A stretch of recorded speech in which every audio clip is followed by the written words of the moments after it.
défense de ne pas se répéter.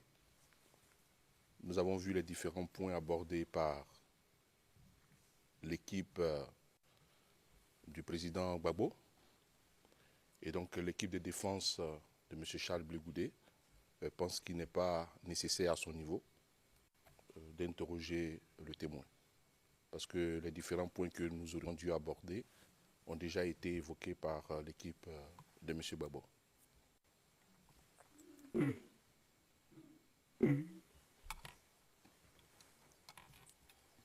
Thank you very much. I must say that Merci beaucoup.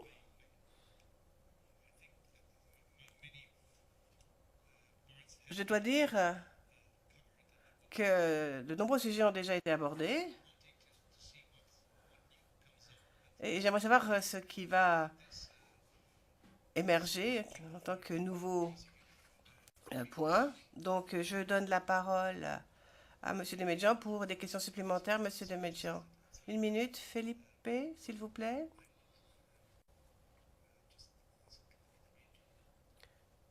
Il faudrait demander au SVT 2. Très bien. Donc, vous avez la parole, M. Demedjian. Je vous remercie.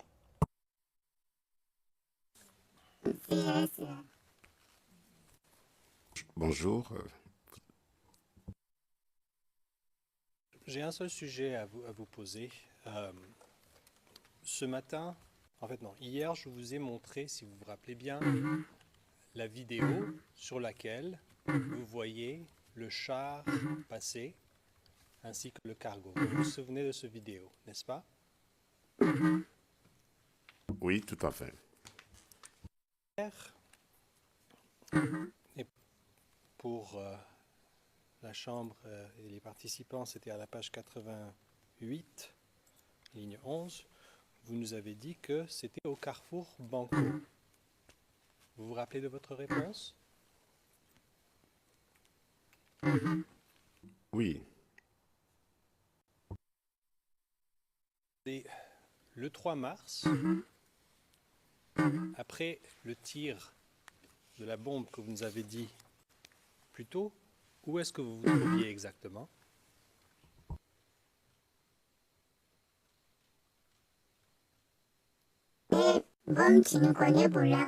Moi, j'ai couru pour me réfugier derrière, sous une table. Et cela était-ce toujours au rond-point Banco?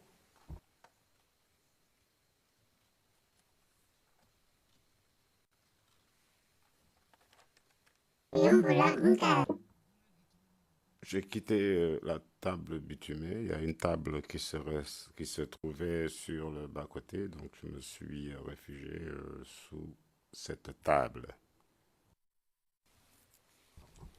D'accord. Et la question que je vous pose, c'est que vous étiez toujours au rond-point Banco à ce moment-là, n'est-ce pas?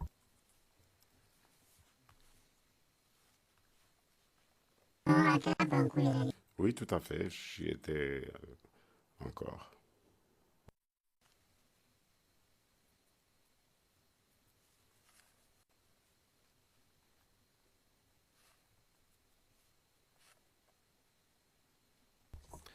Très bien. Merci, Madame le témoin. Ce sont toutes les questions que j'ai pour vous.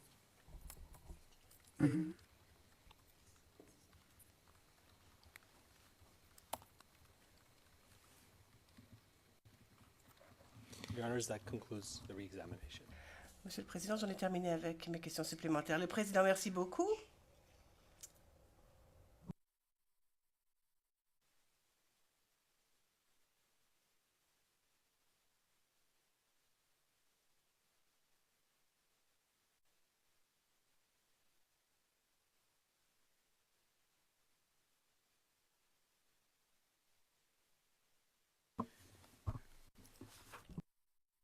Le Président.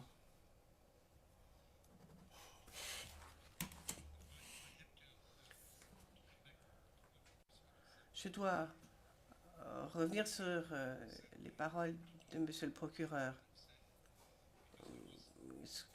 Il a dit, je crois, des choses parce que je l'ai dit, parce que l'équipe de la Chambre a vous conseille, là je parle à vous, Madame Naouri, la façon dont vous posez les questions aux témoins. Je lis le français, donc transcript français, page 15, ligne 13 à 22.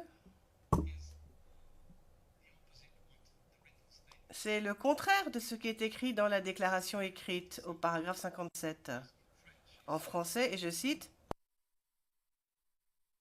Voulez m'excuser parce que je veux chercher en même temps la référence de votre attestation. Déclaration écrite que vous avez donnée au procureur quand vous l'avez rencontré. Dans cette attestation, vous dites « Je ne peux pas vous citer parce que je cherche la référence ». Vous dites que votre mari n'étant pas d'accord pour que vous portez un t-shirt à l'affiche d'Alassane Ouattara et que vous souhaitez en porter une. Et maintenant, vous nous dites que vous n'aimiez pas ce t-shirt. While in the transcript, Alors que dans la déclaration écrite, c'est différent, il est écrit. Et la déclaration n'a pas été citée. aussi porté un tricot à l'affiche de Ouattara, mais son mari a refusé et lui a dit d'attendre qu'il ait fait réellement la victoire de Ouattara pour le porter. Et vous êtes d'accord, ce n'est pas exactement la même chose quand même. C'est juste la raison qui explique ma question. J'ai bien demandé que lorsqu'on fait référence à des propos qui ont été tenus, il faut citer exactement verbatim ce qui doit être cité, sans dire je ne le trouve pas et puis paraphraser, en utilisant sa mémoire. Parce que la mémoire peut ne pas être exacte, après tout. Voilà, c'est tout. And that's why I don't like this. C'est pour cela que je n'aime pas ces questions directrices où on essaie d'amener le témoin quelque part. Enfin bon, ça c'est une autre paire de manches.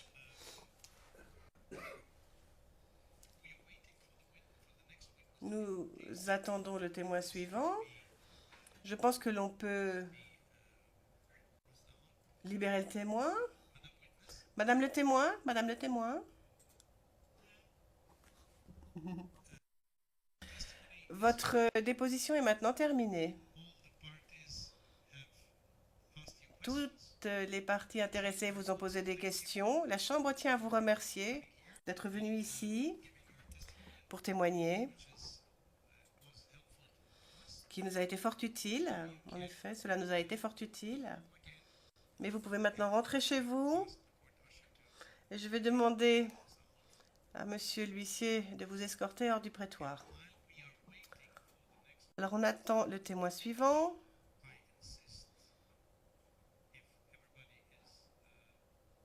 Et là, si tout le monde est d'accord, je pense qu'il serait juste bon de faire l'introduction. Et ensuite, on pourrait lever la séance pour que l'interrogatoire commence lundi. Sachant bien sûr qu'il faut qu'on en ait terminé mercredi.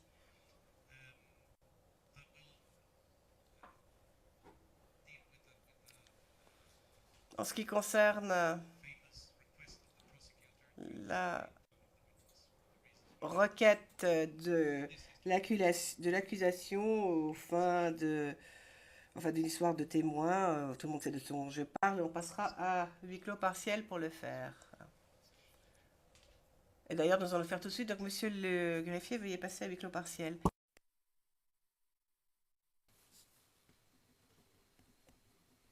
Monsieur le Président, nous sommes en audience publique.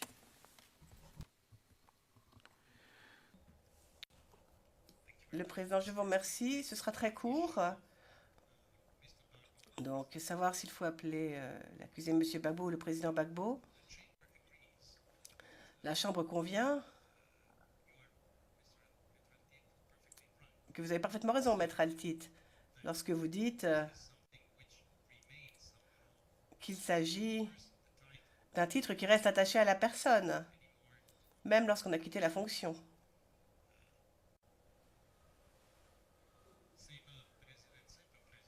Une fois président, toujours président, en latin. Même si on est président d'un club de foot, hein, on sera toujours président.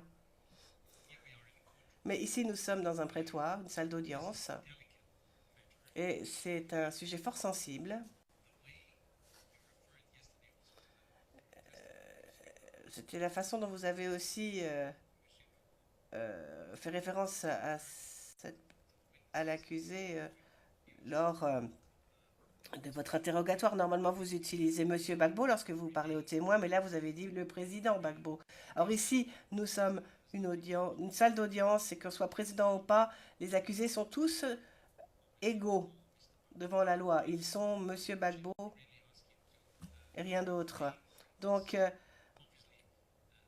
nous vous demandons d'éviter d'avoir recours à ce titre. Donc, cela n'a pas du tout de conséquences sur ce que vous avez dit hier. Ce n'est pas une matière de courtoisie ou quoi que ce soit. Nous essayons juste, disons, de calmer un peu le jeu, tout simplement. Parce que vos propos pourraient être mal interprétés autrement. La Chambre vous demande donc instamment d'éviter d'utiliser le mot président lorsque vous qualifiez M. Gbagbo. Je vous remercie. Il nous faut maintenant lever l'audience pour pouvoir faire rentrer le témoin, je crois.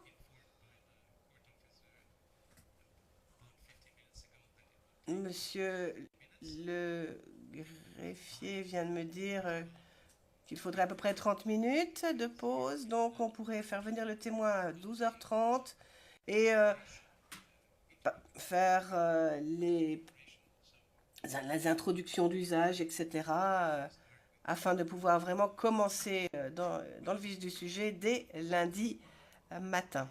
Monsieur le procureur, monsieur Deméjian, j'ai un point à aborder. Les documents qui ont été utilisés avec le dernier témoin, j'aimerais avoir un petit éclaircissement.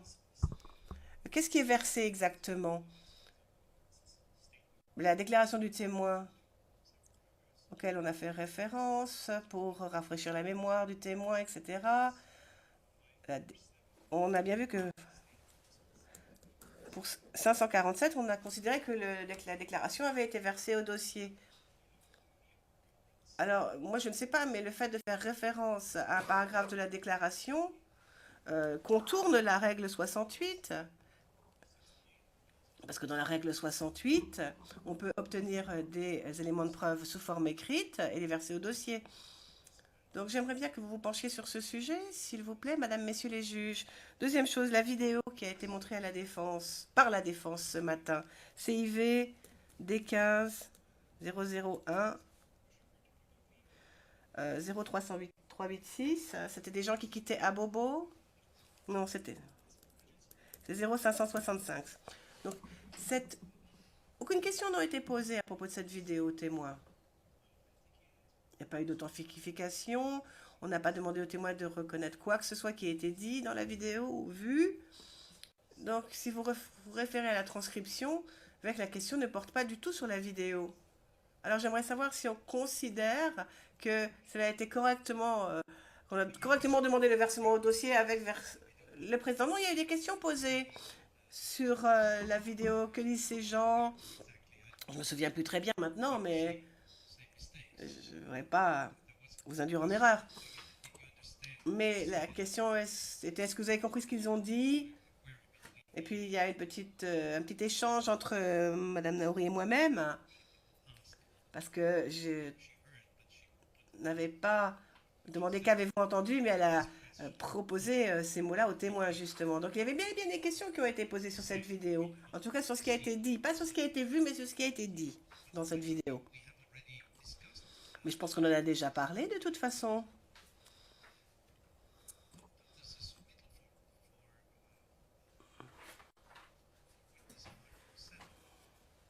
Pour ce qui est du témoin 547, le document a été considéré comme étant versé Et ensuite, il a été clarifié qu'il n'était pas versé en tant que tel, mais que ce qui avait été versé, ce qui était au compte-rendu, uniquement. C'est pour cela que je demande aux parties de citer ces parties, pour qu'on ne puisse verser au dossier que les parties qui nous intéressent. Ce qu'a vu le témoin, vu du document, qui ont été montrés au témoin, sont aussi versés au dossier.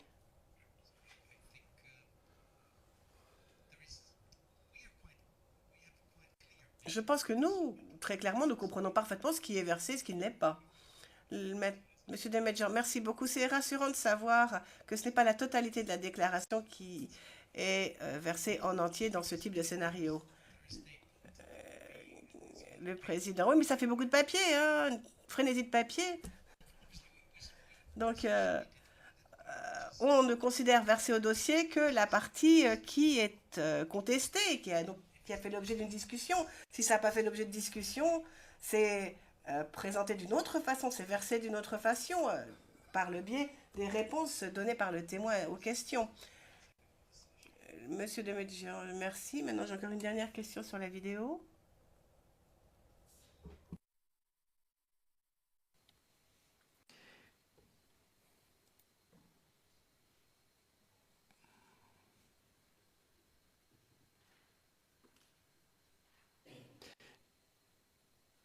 But I would consider.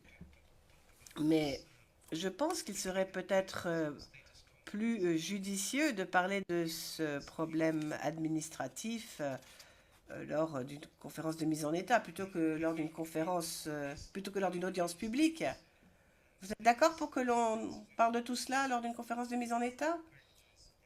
Monsieur Demedjan, je présente toutes mes excuses. C'est la vidéo qu'on a reçue très tard hier soir. Il y a le problème des 24 heures et je regarde la transcription page 11. La vidéo est montrée. C'est la première vidéo montrée. Le conseil a dit, voici des images du 25 février. On n'a pas demandé au témoin de confirmer quoi que ce soit à ce propos. Ensuite, on lui demande, que pouvez-vous dire à propos de l'Exode? Et c'était tout. Aucune référence à la vidéo, aucun commentaire sur le fond même de cette vidéo, sur ce qui était vu. Je ne pense pas que c'est la bonne façon de présenter une vidéo. Si le conseil veut présenter une vidéo, il faut qu'il y ait une connexion quelconque. Étiez-vous là? Il faut un lien quand même. Étiez-vous là? Reconnaissez-vous quelque chose? Non, cela amenait à un certain sujet, mais la vidéo n'a pas été... on n'a pas posé de questions sur la vidéo, sur le fond de cette vidéo. Le président, oui, enfin, on va... C'est quand même versé, tel qu'elle a été vue. Enfin, moi, c'est comme ça que je vois la chose. Mais bien sûr, ultérieurement, nous en déciderons quelle est la pertinence. Mais elle a été présentée. Alors, se met en français, c'est versé, c'est admis. Mais pour l'instant, c'est présenté, admis. Et nous déciderons plus tard exactement le statut que nous donnerons à cette pièce. Maître Altit. Nous parlons de la vidéo, elle a été versée au dossier. Deuxièmement, comme vous l'avez rappelé, il y avait bien évidemment un lien avec la question ou les questions posées aux témoins. Et troisièmement, que votre chambre veuille bien se rappeler la difficulté de poser des questions à ce témoin et la délicatesse avec laquelle il fallait lui poser des questions, ce qui explique aussi que les questions étaient un petit peu nuancées ou plus subtiles, disons, que l'aurait peut-être voulu notre confrère de l'autre côté de la barre. Okay, I consider this. Le président, très bien, je pense que le sujet est clos.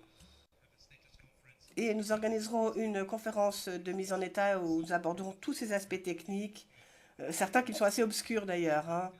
L'informatique, la code des documents. Enfin, nous organiserons une conférence de mise en état avec le greffe, avec le greffier d'audience, etc. Et nous saurons exactement où nous en sommes. Maître Demedjan, je vous remercie.